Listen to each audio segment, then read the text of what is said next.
The discussion was still continuing on Social Square. We're still talking about the opportunities for the youth and whether they're ready to take them up. Rita doesn't agree. She says she spends so much time trying to train people right after school. But also, we're about to talk about the issue of parents and the parental influence on what you do. Mejana umeandika hapo mtoto wa Hadija. Hadija angesema leo ati unajua ni aje Meja weenda kuwa mwalimu. Ingeenda aje? Mimi sema like unachiki first of all parenting venye yetu inafaa change, yani unakuta sasa for example my brother yangu tukinunua toys ndio alikuwa mtu wa kwanza kutaka kufungua ana improvise yote, unaona, but mother kikama nzana chapa yake yote, unaona. Basi unakuta yani yeye alikuwa si kasi sisi tukileta tunataka tu kupeleka na remote, yani unakuta ukienda kwa kijaki ukifungua ile doorknob ulikuwa unafungua doorknob alafu taa zinawaka. Like alikuwa amefikiria hivyo. Wow. Alafu my bro, alafu kuna venye ukifinya piano yake unazima phone, lakini kuna venye unafaa kucheza piano. Hizo na kucheza alikuwa anafanya tu for fun kwa nyumba, basi unaona kama like of mother kutomea mother sasa hivi. Mother okay, for example mzazi angeona hii ni kitu like mtoto wako nayo, unafaa umsaidie even more. Unachikia yako into electronics, unamsaidia wewe labda atakuja kuinvest the first car ya Kenya ama whatever. Basi unakuta sisi lani unachapwa na una stop you from there, uendelee ni from hapo yani, unaona, kwa sababu asha kujaji uchafu nini, unaona. So mimi nasema hivyo yani. Kagwe, parental influence is one of the biggest issues here. You come out of high school and your parents tell you what you need to do. And they're like, I'll only pay for it if you're taking the course that I've told you to take. How much of that influences the outcome that we see today? Because we end up with youth with papers, but they have no passion for what their papers show. True. I think parenting is actually a big part of it.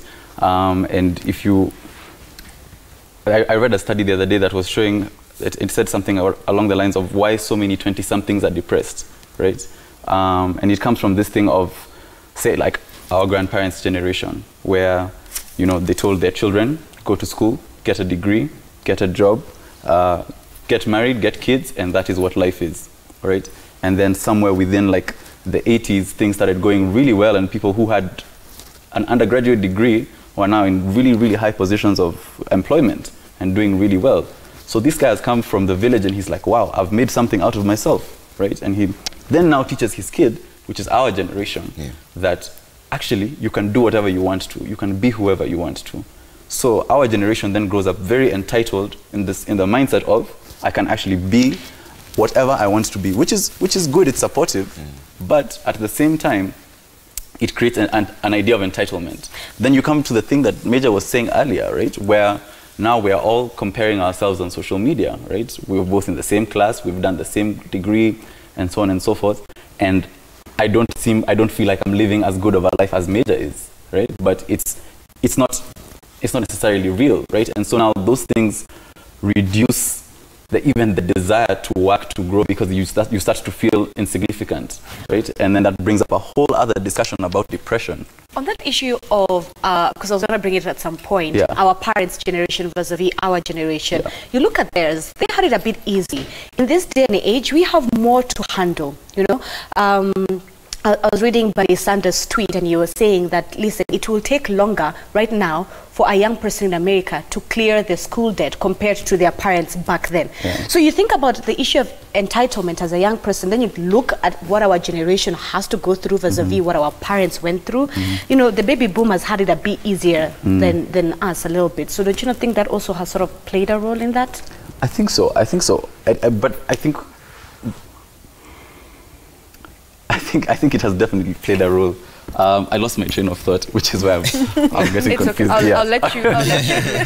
So it's more like we're trying to live in the day and age of our parents in a totally different system now. It's the 21st century. What they used to access then is very different from what we have now. But we're still trying to live in the past. Is that what you believe, Rita, could be one of the problems? Because if they tell you to do a certain course, because back in the day, if you're a teacher, you're the best thing that ever happened to the community. And therefore, they want you to become a teacher, in as much as that is not where your passion lies. So this question is on parental influence and accessing opportunities. Exactly. So if my parent had an influence of my education, but now I'm in the world and I need to create or access opportunities. Now, learning is not finite. Even if your parents forced you to do, I don't know, law, and now you're finished with law, and you want to be an engineer like your cousin, like you're saying, you can learn. Learning is not, there's no roof on it. But our education system makes it look like ukimaliza university umefika, uende utafute kazi, alafu utafute masters. Learning is a continuous process. But you can actually be anything you want to be. But we've not been socialized like that. We don't believe that once you're done with the university course, then you can do something else. Because we are brought up to know that it's your parents who are going to support you through. They've said, do the degree in law, I've done it, that's it. So where do I even start? Because that's the other question that most youth ask me. So fine, my parents have paid my law degree, I'm done with it. I can't be a lawyer, but where do I start? Is that, okay, in my, and like you're saying, in my age, and maybe this is limited to my peer, maybe down there it's a bit different, we went to school, studied things, and then came to the world and are doing different things, and we are thriving. Because, like I said, education is supposed to open up your mind to learn. And learning is continuous. Just because you learned one thing doesn't stop you from learning another. Yeah. And if you feel you'll thrive better as an artist, I believe even artists, I mean, I see Kina Wainaina, Kambua went to Berkeley. I mean, there's learning in it. Everything has skills that you need to develop. Just because you're passionate about music will not make you the best musician. There's things you have to learn, sometimes including managing your music as an enterprise. So I think, I don't know, if the real situation is people went to school, got degrees, and they're stranded. But if they are, then I would like to encourage them that they can actually learn. And I have always subscribed to Coursera because I know all I need is, I've even taught myself coding on Coursera by myself at my age. Because learning is not infinite, resources are there. So there's a bit of lack of self-drive. But I think parents also need to learn more, right? We're living in an age where things are changing and evolving so fast, right? So you have 15-year-olds that are millionaires in dollars because they play video games. Yeah. Right. Right? That's a real industry that exists, and people, they go for training and they go for camps and everything. But if I'm going to try and tell my parents that I'm going to be a video gamer as a job, right? They'll look at you like this is nonsense. So because people are not switched on to that thing, because I think that thing of pushing like this particular learning agenda is because like your parents love you, they don't want to see you fail, right? They would like to see you have a good life. They know that being a doctor is a safe bet. So be a doctor. I mean, Rita, you've touched on the issue of constantly continuing to learn, right? Let's touch a bit on Silicon Valley, because that's where a lot of the celebrities, the likes of Bill Gates, the Zuckerbergs have come from. If today would copy pasting a formula, right, of what Bill Gates did, if they look up to Bill Gates, will that guarantee me success as a young person? I'd also love to hear from Kawi, because for you were saying meeting Jay-Z is on your vision board. Do you feel like if you did everything that Jay-Z has done in his career, you would get to where he is, copy pasting someone's script? Let me begin with you, Rita. Okay, if a script has worked and there's a formula to how it has worked, then there's something you can learn from it, not everything. Will the results be the same? Maybe not necessarily, because part of it would be your personality, your access to capital, your environment. So for example, in the US, if I build one thing, there's a huge market in terms of human being and disposable income. So they will buy my thing. In Kenya, looking at the statistics you've been talking about, even with the best thing, Safaricom just has 20 million subscribers. If I went to Lagos, 20 million subscribers is less than one state, not a whole country. With their population. Yeah, because environment is different, and environment is a factor. Again, what you need is your learning capacity, because the world is changing. In fact, they say the illiterate of this century are those who cannot learn and learn and relearn. Rita, hold that thought for a bit. I want to bring in you some breaking news coming to a newsroom right now. Former Nairobi Governor Evans Kidero has been arrested by EACC officials with two others. That's George Wanaina, who was the former chief of staff during his administration. The arrests are allegedly linked to corruption allegations. He was arrested in his Muthaiga home. There was a bit of a standoff there earlier on, and now they're en route to the EACC headquarters. We'll give you more details of that as and when we receive them. What we know so far is that former Nairobi Governor Evans Kidero has been arrested with two others, including George Wanaina, who's the chief of staff, over links to graft allegations in his former administration. That coming up in just a bit. When we have live pictures, we'll take you there straight up. But you're finishing like Friday your arrests are back. Yep. Kamata Friday.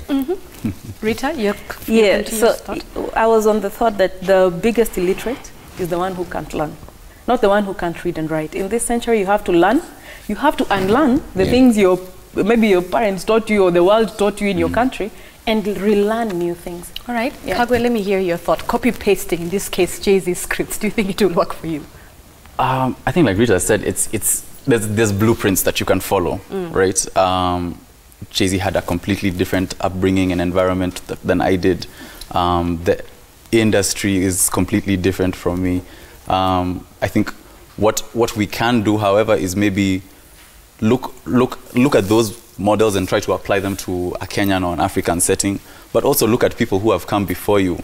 You know, even Major can tell you that like there's people that he studied, and you know, like just be it through the craft or the business sense. There's people who you study and you see, I'm gonna pick that up, I'm gonna pick that up. That's a good idea. I like that, and then you create your own narrative and your own story, which somebody else one day will then see and follow. So essentially what you're saying is you can't really just make it on your own, contrary to popular belief. I can't just lock myself in and assume that I'll do this by myself, like the Nigerians say. I haven't seen it done. Including Zuckerberg. He didn't lock himself and come up.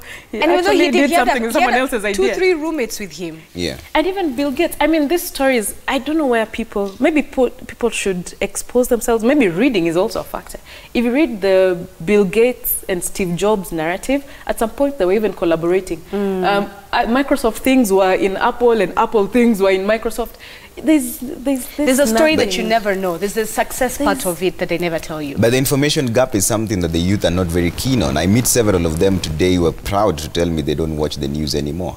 And their basic argument sometimes is that the headlines are depressing. But there is more to news than just the headlines that you see there. Sometimes you just might hear something and you realize that is where the gap lies. This is what I need to do, and that is where the opportunity is. We have to seek knowledge. There is something, okay, so I'm a parent of 2 girls. One is 12, another one is 7. My daughter wants to be a pastry chef. So I'm taking her to school so that when she's done, she bakes cakes. Now, as a parent, how can I go around that? I have Netflix. Netflix has amazing series on creative people. So I tell her, now look at this. There's a series called Abstract. Go watch it, because there you'll get the technical things of how creative things are done. Yeah. There's a series called Genius. Go learn how these people are doing these things. My kids know, anytime they tell me something, I tell them, go to YouTube and research. Because other than what, they will finish school, they will do 844, they will pass their mathematics, and they will get those formulas. But on the side, I'm exposing them to other technical skills that will help them now bring these things together. All right. In this conversation that we're having about young people and opportunity, Major, is it possible for a young person to still maintain their ethics and their values while still maintaining that goal that you want to get to? Or do you have to be dubious sometimes? Bila shortcut. You know? Mimi nasema historia ya kuwa na mtu unaangalia like mbele yako ni important yani. So nizasema like kila mtu akona, mimi nasema kila mtu akona kazi ya kufanya, kama maybe umetoboa kwa like job yako saka when news anchor. Kila mtu hapa like so unafaa kwenda ku-inspire watu wengine, kwa sababu mimi vile amesema mimi nilearn sana from Jua Kali na Clemo. Juu nilikuwa Kali. Ukiingia music the first year, kwanza kuna ile shock.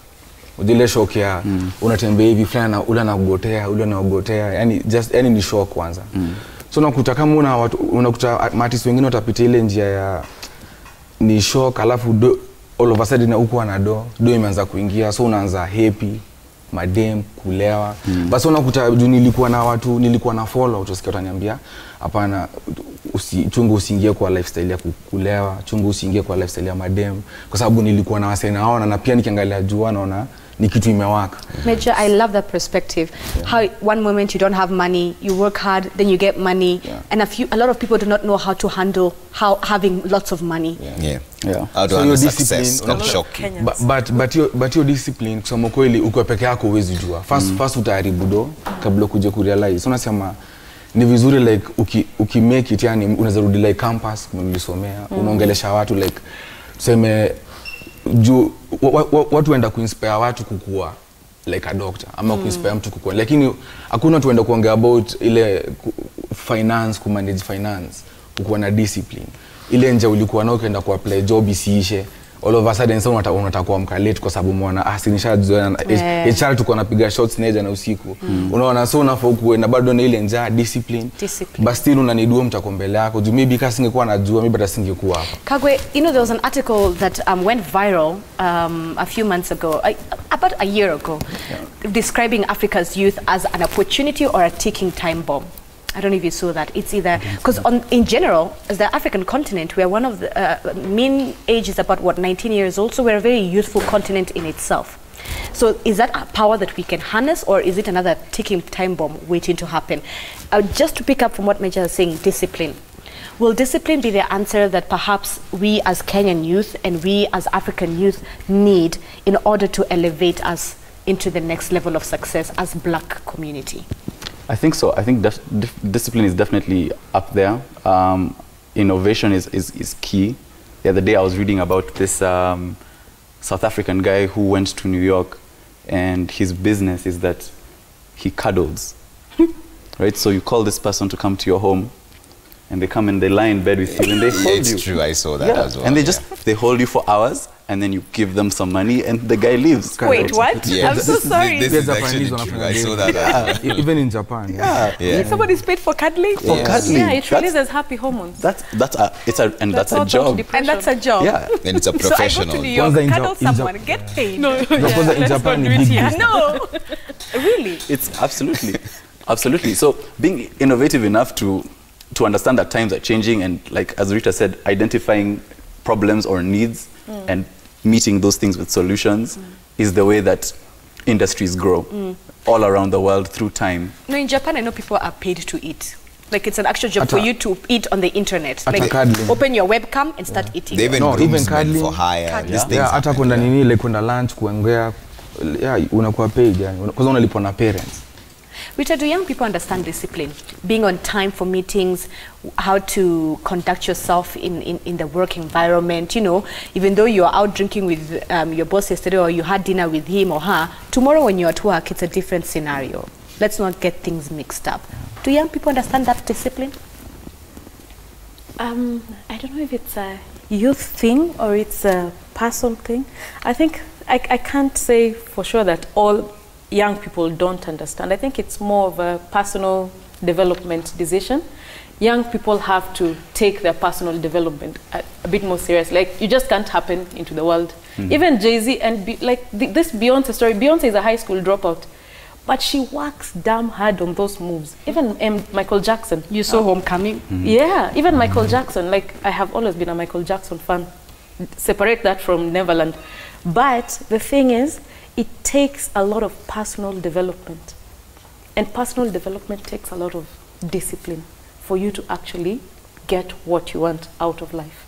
So I don't know if it's a youth thing. I think it's just a personal characteristic. Yeah, Right. that's a personal thing. So we'll come back and get final comments from you. But as you can see on the lower side of your screen, we have some breaking news coming through to our newsrooms. Former Nairobi Governor Evans Kidero and his former Chief of Staff, George Wanaina, have been arrested. They have a bit more detail here. There's a press statement coming from the EACC where they're saying that they are probing the allegations of irregular payment of 68 million shillings by the Nairobi City County Government to Ashira Mburu, Mwangi and Company advocates. So they further say that investigations established that one Stephen Kariuki from the firm MS Wachira Mburu, Mwangi and Company advocates was given instructions by Aduma Joshua Owuor, who was the former acting director legal affairs, then Nairobi City County Council, and now a member of parliament for Nyakach constituency, to act on behalf of Nairobi City Council in the land issue of Kiavi Holdings Limited versus City Council of Nairobi without following the laid down procedure.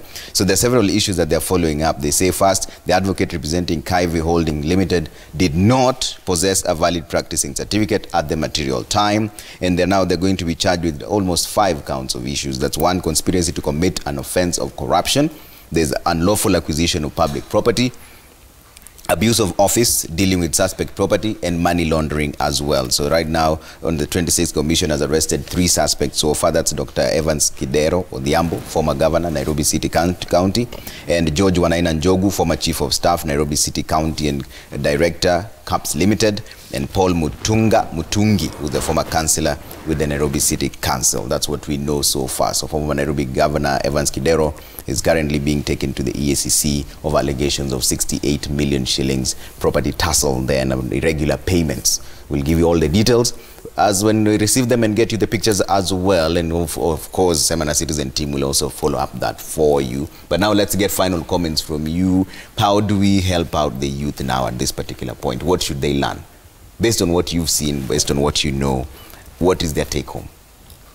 Anyone who's watching right now, they're thinking, okay, so where do I start? What do I do? Do I do something else? Do I wait for a tender? Right. Solution, yeah, what is the way forward?